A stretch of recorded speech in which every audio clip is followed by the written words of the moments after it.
I know your interview of him posted pretty recently. I'm looking at Central Michigan as maybe a potential surprise team.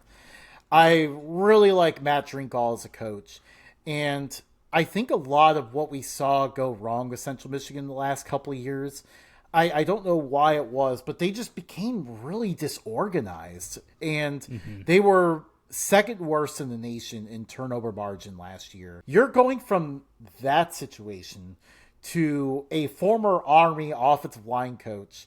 Hmm. I know you mentioned with you on your interview, like talking about how building the culture was the first thing that he did there.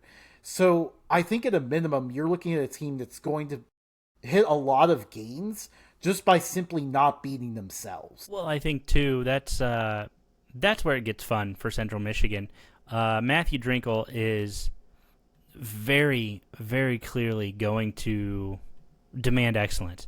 Um, he was the guy who led Army to the Joe Moore Award for best offensive line in the country, and by the way, the only Group of Five program to ever win that award. Yeah, as you guys heard in the interview, he talked about the things that he's bringing from the academy that he can really do, and getting the guys to buy in and run everything a little bit at a time until it's perfect.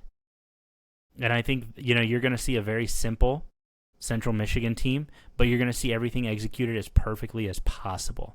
I think that's where it's going to get